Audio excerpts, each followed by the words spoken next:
चला विकासावर बोलू काही. आज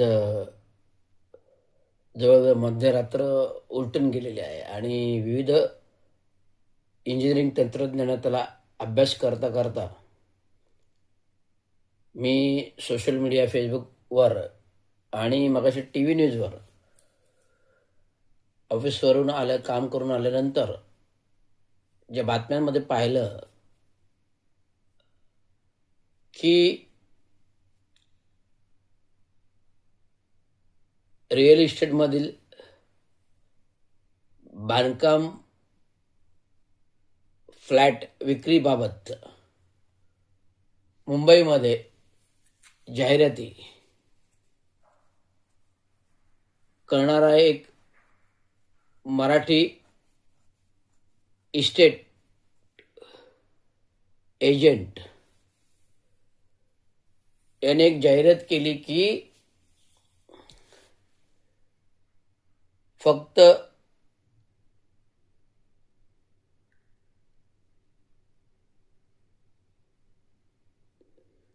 नॉनव्हेज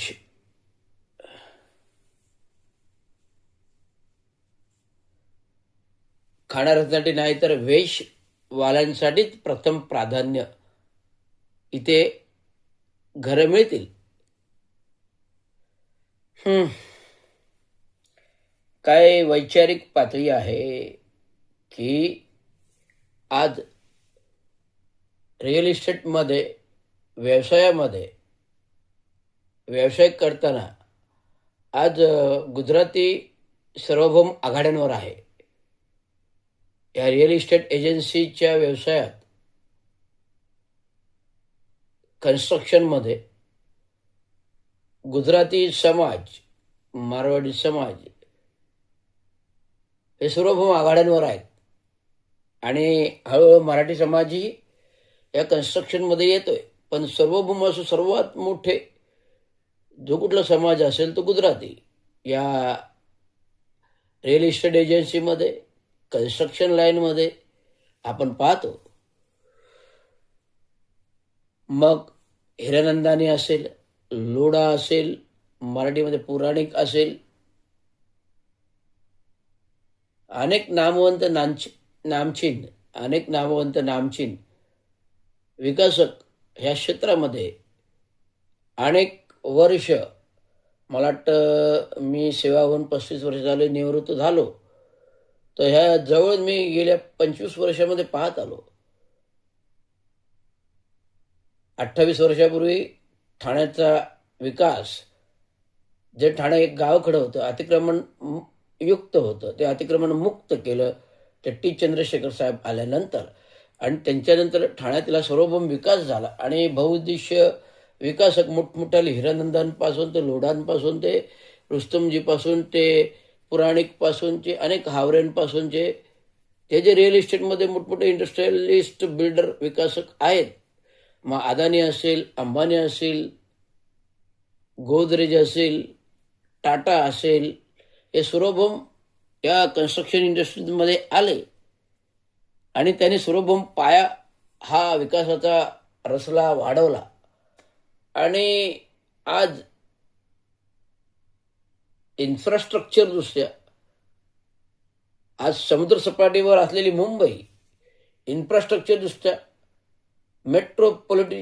मेट्रोपॉलिटन सिटीमध्ये असलेली मुंबई, ठाणे, कल्याण, डोंबिवली, वसई, विरार या सर्व क्षेत्रामध्ये आज सार्वभौम सर्व जाती धर्माचे लोक राहतात. मेट्रोपॉलिटन सिटी का म्हणतो तर सर्व जाती धर्माचे लोक राहतात ना. आणि ह्या महाराष्ट्रामध्ये आपण मराठी माणसाने या सर्व जाती धर्माच्या लोकांना सामावून घेतले. जो महाराष्ट्र संयुक्तिक महाराष्ट्र 1960 स्वतंत्र झाला, त्या 1960 स्वतंत्र महाराष्ट्रामध्ये जे 1950 पूर्व आलेले जे गुजराती हो, मारवाडी, सिंधी, यूपी, बिहारी लोक आले, त्यांनी मराठी संस्कृती घेतली, मराठी भाषा घेतली, मराठी शिक्षण घेतलं, मराठी शिकलं, म्हणून आज ते महाराष्ट्रात स्थायिक आहेत. परंतु संयुक्त महाराष्ट्र घडल्यानंतर जे जे लोक आले, गुजरात, मद्रासी, तामिळ, कन्नड, कर्नाटकी, बिहारी, उत्तर बिहारी, उत्तर प्रदेश, बिहारी नागरिक हे सार्वभौम येतात. ते आपलं राज्य सोडून हे महाराष्ट्राच्या भूमीतील मुंबईमध्ये येतात. आधी सार्वभौम महाराष्ट्राचा 13.5 कोटी जनता आहे. महाराष्ट्राची लोकसंख्या आहे 13.5 कोटी जनतेमध्ये 3.5 कोटी जी जनता आहे, जी परप्रांतीय आहे, जी महाराष्ट्रात आलेली आहे, आणि 10 कोटी जनता ही पूर्ण स्थानिक मूलभाषिक मराठी माणूस आहे, जो गावखेड्यापासून ते शहरापासून सगळ्याकडून.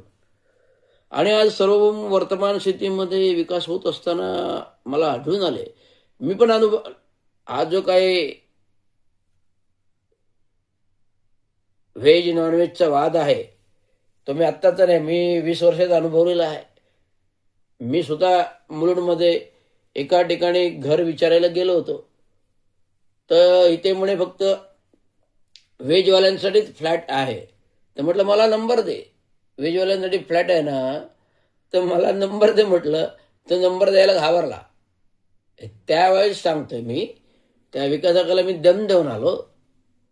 मी म्हटलं मला नंबर दे, इथे फक्त व्हेजवाल्यांसाठीच फ्लॅट मिळतो ना, ओके मला नंबर दे विकासकाचा, मी बोलतो त्याच्याशी.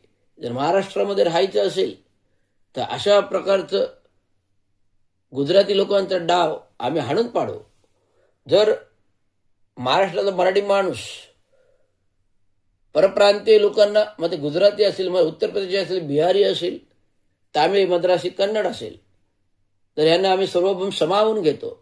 आमच्या जागा जमिनी मूलभूत हक्क देतो आणि विकास करायला त्यांना अधिकार देतो.